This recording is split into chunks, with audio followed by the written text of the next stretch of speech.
Coucou tout le monde, j'espère que vous allez bien, moi ça va super bien. Aujourd'hui je vous retrouve enfin pour la story time. J'ai fait un accident sans assurance, donc mon véhicule n'était pas assuré ce jour-là. Je le savais pas, en fait c'est pas que je le savais pas, mais je vais vous expliquer vraiment pourquoi je n'étais pas assurée ce jour-là. À savoir qu'une assurance c'est obligatoire et vraiment je conseille à tout le monde de ne jamais rouler sans assurance parce que les conséquences peuvent être vraiment très très graves, que ce soit financièrement mais aussi d'un point de vue psychologique. Si un jour vous tuez quelqu'un, vous n'avez pas d'assurance, premièrement, vous devez payer toute votre vie, mais aussi vous n'allez pas vous en remettre et vraiment ça va vous poursuivre toute votre vie. C'est pas la story time la plus drôle du monde, hein. Bon, ça va tranquille dans mon malheur, j'ai eu un petit peu de chance. Je vais vous expliquer donc un petit peu comment ça s'est passé l'accident, pourquoi donc je n'étais pas assurée et surtout je vais vous donner des conseils super importants en cas de constat. Donc si vous avez un véhicule, si vous n'avez pas encore le permis, c'est vraiment super important à savoir parce que ça m'a vraiment appris énormément de choses cette histoire. En plus de ne pas avoir d'assurance, le problème c'est qu'on n'était pas d'accord sur les faits de l'accident, donc c'était assez compliqué. Donc déjà, comment s'est passé l'accident? Ça s'est passé devant l'école de ma fille. En plus, c'était à 11h30. Il y avait beaucoup de monde devant l'école. Devant l'école Alena, il y a des espèces de rangements, des stationnements. Ouais, il y a des stationnements comme ça, vous devez faire un créneau. Donc en fait, si vous voulez, je roulais. Là, il y a le trottoir à droite. C'est une route à sens unique. Donc on peut venir par là, mais personne arrive de l'autre côté. Pour ceux qui ne savent pas ce que c'est le sens unique. Et donc, si vous voulez, sur ma gauche, il y avait plein de stationnements. J'arrive toujours à peu près en avance en fait pour trouver les stationnements ici afin que je sois vraiment à côté de l'entrée. Donc ça s'est passé au mois de mai. J'avais Emma dans la voiture. Juste devant l'école, je vois une place de libre et juste avant cette place-là, en fait, il y avait des stationnements comme ça. Là, il y a une personne garée et devant la personne, il y avait une place de libre. Et là, donc, l'entrée de l'école Alena. Vous savez, devant les écoles, il faut rouler à 30. Donc voilà, je roulais tranquillement, genre j'étais à 25.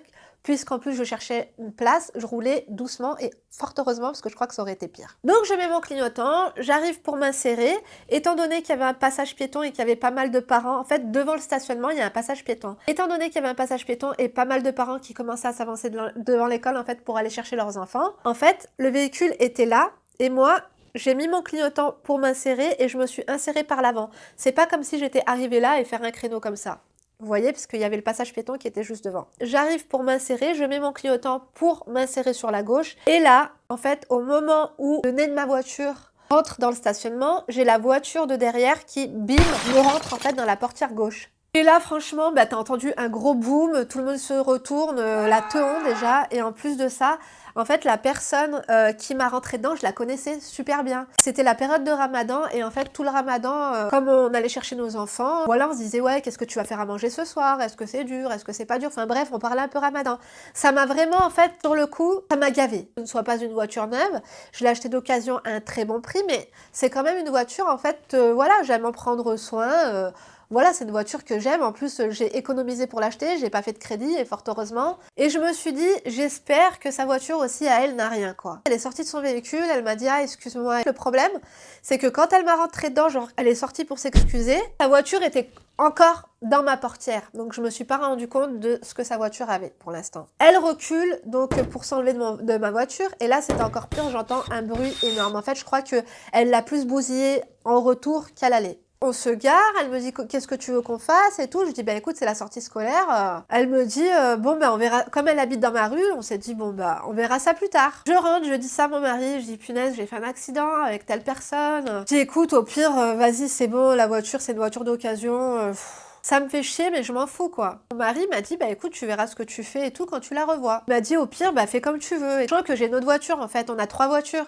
Il y avait que celle-là qui n'était pas assurée, je m'en suis pas rendu compte encore sur ce moment-là. Du coup, je la revois, je crois, le soir même. Je lui ai dit, écoute, vois avec ton mari, comme elle, ça faisait pas longtemps qu'elle avait le permis. D'ailleurs, en fait, à chaque fois que je vois des gens qui viennent avoir le permis, j'ai trop peur de me garer à côté d'eux. Enfin, je fais super attention à eux, en fait. On s'est revus le soir même, elle m'a dit, alors, Linda et tout, on fait quoi pour le constat? Je lui ai dit, écoute, au pire, on fait rien. Elle avait 3 égratignures, en fait, ça se voyait pas. Et puis sa voiture, elle a payé 3 francs 6 sous. L'oncle de mon ex-belle-sœur qui lui a vendu, je savais qu'elle avait payé 500 balles. Donc, je me suis dit, bon, à la limite, elle s'en fout. On se revoit le lendemain, non, le lundi.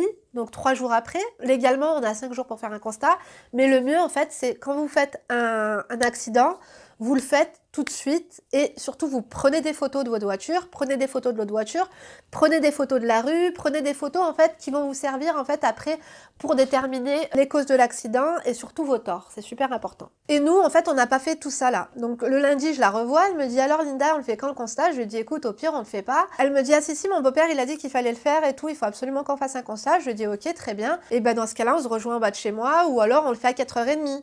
On le fait tranquillement à 4h30. Non, à 11h30. Elle m'a dit, écoute, à 11h30, je peux pas, je suis à... Enfin, si, elle m'a dit, ok, à 11h30. À 11h30, je vais au rendez-vous. Elle me dit, non, je suis pressée, on fera ça à 4h30.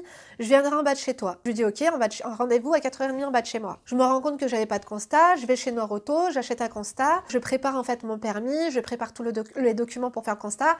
Et là, je me rends compte quoi? Je me rends compte que j'ai résilié... En fait, je me rappelais plus que j'avais résilié l'assurance au mois de mars. Mars, avril, mai. Ça faisait 2 mois que je roulais sans assurance parce que mon assurance, si vous voulez, j'ai 10 ans de permis. En 5 ans, ils m'ont pas baissé mon bonus. Enfin, ils m'ont pas baissé les échéances, alors que normalement, vous savez, ils révisent un peu vos échéances pour payer un peu moins d'assurance. Donc là, je me suis dit, attends, je paye toujours pareil, ça fait 5 ans alors que j'ai 10 ans de permis.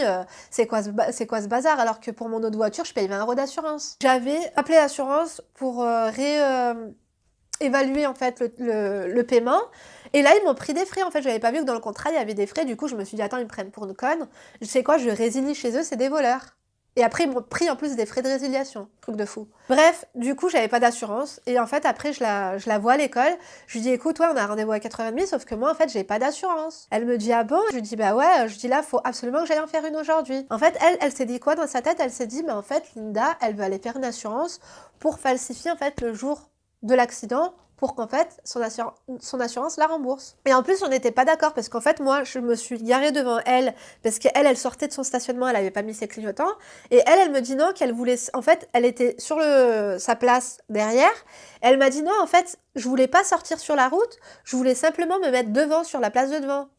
J'ai trouvé ça bizarre parce que quand elle m'a rentré dedans, elle m'a vraiment rentré dedans comme ça, si vous voulez. Ma mère, elle voit l'état de ma voiture, elle me dit non mais t'es folle, et tu vas pas laisser ta voiture comme ça sans faire de constat, il faut absolument que tu répares ta voiture, il faut vraiment que tu fasses un constat, que t'aies une assurance ou pas, fais le constat. Mon mari, il appelle un expert en assurance et tout, l'expert en assurance, il lui dit écoutez, étant donné que les dommages de la voiture à votre femme, ils sont plus importants que les rayures en fait qu'elle a eu elle. Dans tous les cas, même si c'est 50-50, moi aussi je pensais pas que ça allait être 50-50, je savais que c'était 100% ses torts à elle, mais elle voulait pas les reconnaître. Il a dit, dans tous les cas, même si c'est 50-50, les frais des 2 réparations seront divisés par 2, donc vous paierez toujours moins cher. Il a dit, normalement, de toute façon, comme c'est elle qui a quitté son stationnement, c'est elle qui a les torts. Et moi, en fait, tous les jours, je voyais un papa de l'école, il me disait, mais t'as toujours... si vous voulez, moi, je me porte garant, je vous fais un courrier et tout, comme quoi j'ai vu l'accident. Je me suis dit, mais trop bien, en fait, au moins, il va me faire un témoignage, comme quoi il a vu, en fait, le déroulé de l'accident. Du coup, il m'a fait une attestation et tout, avec un schéma, trop bien. Donc j'avais ça. Ensuite, elle vient à 4h30 en bas de chez moi. Elle me dit non mais je veux pas changer les dates et tout. Mon beau-père il m'a dit, je dis non mais on changera pas les dates, on fait les choses en règle. Elle me dit ah bon et tout, tu veux vraiment? Je lui dis oui parce que là ma voiture finalement, la portière elle est vachement enfoncée, je vais pas pouvoir me taper la fiche en roulant comme ça longtemps. Et en plus là elle est encore comme ça, figurez-vous. Parce que j'ai fait plusieurs devis dans différents garages. Bref, elle était assez choquée, elle me dit bon bah écoute, rendez-vous à 4h30, je viens avec mon beau-père. Je lui dis écoute, pas de souci, tu viendras avec ton beau-père pour faire le constat. Elle vient à 4h30 en bas de chez moi et finalement elle me dit écoute, finalement on va pas faire de constat, t'as raison. Je dis non finalement maintenant moi j'ai décidé qu'on allait en faire un. Elle me dit ah bon? Je lui dis oui. Et on commence à sortir et tous les papiers de constat, elle me dit écoute non, je vais appeler mon mari. Je dis bah écoute, va appeler ton mari. Elle appelle son mari me dit écoute ça c'est rien, avec une ventouse et tout on va trouver un arrangement. Je lui dis bah écoute ok, je lui explique comment s'est passé le truc. Genre il voulait trouver un arrangement mais moi l'arrangement le plus honnête ça aurait été qu'il répare ma voiture tout simplement. Et lui en fait non, il voulait je sais pas me filer 200 balles ou je sais pas, enfin j'ai pas très bien compris ce qu'il voulait. Donc du coup mon mari il descend, il lui dit écoute, en plus mon mari il était fatigué, il lui dit écoute on fait un constat et basta. Et comme elle n'était pas d'accord sur les déroulés, vous savez vous devez cocher des cases et en fait on doit faire le schéma et déjà je lui ai dit écoute t'es sortie du stationnement sans mettre ton clignotant, elle me dit non moi je voulais avancer, on n'était pas d'accord, je lui ai dit écoute très bien, ce qu'on fait c'est que moi je remplis mon constat, tu remplis le tien. Elle me dit ah bon, je lui dis oui, j'ai pris les coordonnées de son assurance, j'ai pris sa carte d'identité, enfin j'ai tout pris, c'est ce que je vous conseille, prenez la plaque d'immatriculation, prenez les coordonnées de l'assurance, vous prenez toutes les informations que vous pouvez avoir. Si ce n'est pas amiable, ne vous stressez pas, faites-vous comme l'accident comme vous l'avez vécu et la personne, elle le fait comme il l'a vécu. Ça m'est arrivé il y a 3 ans et c'est ce qu'on avait fait, en fait. J'ai appelé les flics parce qu'il y a une infirmière, elle m'a rentré dedans, elle m'a englouti tout le pare-choc avant, il est tombé par terre carrément. Et elle me dit: «Ah non, je sais pas quoi», j'ai appelé les keufs, ils m'ont dit: «Écoutez, envoyez, faites un constat de votre côté, la personne, elle fait son constat de l'autre». J'ai dit: «Écoutez, très bien», et ça a très bien fonctionné. Après, je me suis fait rembourser par mon assurance et cette fois-ci, j'étais assurée. Donc là, je m'étais dit: «Moi, je verrai avec son assurance comment je vais faire». Et donc j'ai fait comme ça, j'ai tout envoyé à son assurance. En plus, j'ai envoyé donc mon constat amiable. J'ai tout rempli et tout, comment ça s'était passé. J'ai envoyé le certificat du grand-père de l'école qui m'avait fait et tout, trop bien. Et j'ai envoyé l'assurance accusé de réception avec recommandé. Au moins, je savais tout quand est-ce qu'ils allaient recevoir le truc. Un mois après, pas de nouvelles, je renvoie un recommandé en disant: écoutez, il y a une loi qui stipule que même si moi je n'ai pas d'assurance, il y a un fonds de garantie, enfin bref, eux, ils seront remboursés par le fonds de garantie, ou moi je m'arrange avec eux, ou je vous paye, ou... mais il faut vraiment que là, vous m'aidiez, quoi. Là, il me donne rendez-vous un mois plus tard chez un expert. Je vais chez un expert, l'expert il vient, il expertise mon véhicule et tout. Et après, un mois après, j'ai encore envoyé un document, un courrier avec accusé réception. J'avais toujours pas de nouvelles après l'expert. Je leur ai dit, j'ai mis tous les lois, les machins et tout. J'ai dit, écoutez, pour moi, je suis pas responsable et selon cette loi-là, vous êtes obligé de me rembourser. En fait, le fait de ne pas avoir d'assurance ne constitue pas les causes de l'accident. Ils sont obligés de me rembourser si elle est 100% au tort. Et du coup, ils m'ont envoyé un chèque pour réparer ma voiture. J'ai grave stressé, franchement, après l'accident. J'étais grave angoissée. En fait, j'étais angoissée aussi du fait que je la voyais tous les jours. Comme je la voyais tous les jours, j'avais l'impression qu'elle me disait plus bonjour et tout, alors que je l'aimais bien. J'avais un peu peur et tout, du coup, que nos relations, elles se ternissent. Et surtout, j'avais peur, je savais pas du coup si ça allait être 50-50, 50 pour elle, 50 pour moi. Elle, son mari, disait que du coup, comme c'était 3 rayures, il allait pas réparer la voiture parce que les frais de réparation, ils allaient coûter plus cher que sa voiture, ce qui était logique. Mais moi, ma voiture, j'avais quand même envie de réparer ma voiture. Et j'étais prête à lui rembourser 50% de ces dommages qu'elle avait eu. Déjà, heureusement qu'on n'a rien eu physiquement. Emma, elle allait bien. Moi, j'avais un petit peu mal à la nuque, mais finalement, je pense que c'était le stress. En fait, ça m'a complètement... J'ai eu une migraine pendant une semaine. J'étais stressée, je mangeais plus rien. Ça m'a vraiment grave angoissée. Et franchement, les accidents, c'est la merde, en fait. À chaque fois que je vois des gens faire des constats sur le bas-côté, je me mets à leur place, je me dis, punaise. Ou alors, vous savez, les gens qui tombent en panne sur l'autoroute et tout, surtout en période de vacances, franchement, je me mets grave à leur place. Et sachez en fait que j'ai eu grave de la chance que déjà, elle n'ait rien eu physiquement. Sachez que même si vous tuez quelqu'un et que vous n'êtes pas assuré mais que vous n'êtes pas responsable, il ne vous arrivera rien. Et faites attention, si vous avez mal à la nuque ou quoi que ce soit, quand vous remplissez le constat, il y a dommage donc du véhicule, mais il y a aussi dommage corporel. Vous pouvez très bien mettre sous réserve parce que vous avez... En fait, si vous remplissez le constat, vous pouvez très bien avoir des dommages qui apparaissent 3-4 jours après. Comme, vous savez, mal à la nuque, un traumatisme psychologique et tout ça et tout. Donc voilà pour ma petite histoire, j'espère vraiment que ça vous a aidé. Assurez-vous, ne faites pas comme moi. Moi, j'ai assuré mon véhicule le lendemain de l'accident. J'ai été chez une assurance et j'ai assuré mon véhicule. Donc il faut vraiment prendre ses responsabilités. Dites la vérité que vous n'avez pas d'assurance. Comme je vous ai dit, si vous n'êtes pas d'accord, faites votre constat de votre côté. Ayez toujours un constat amiable. Prenez des photos en fait de tout, comme ça vous ne faites pas avoir. Ne cédez pas à la pression, puisque j'ai vu beaucoup de témoignages de personnes qui cèdent à la pression. La personne, elle le dit, si, c'est comme ça, tu m'as... Parce que moi, elle me dit, tu m'as coupé la priorité. Je lui dis, mais de quelle priorité tu parles? T'étais sur un emplacement de parking, t'étais garé. Normalement, t'aurais dû faire attention, enfin, tu vois. Je suis contente parce que là, on se reparle, on se redit bonjour. Finalement, c'est que des problèmes matériaux, c'est rien de bien grave. J'avais quand même envie de vous raconter cette histoire, parce que franchement, c'est vraiment une histoire qui m'a grave stressée tout le début du... Enfin, tout le mois de juin, en fait, j'étais stressée. En plus, c'était pendant le ramadan, je me suis dit, mais il manquait plus que ça à ma vie, en fait. Moi, il m'arrive vraiment que des merdes.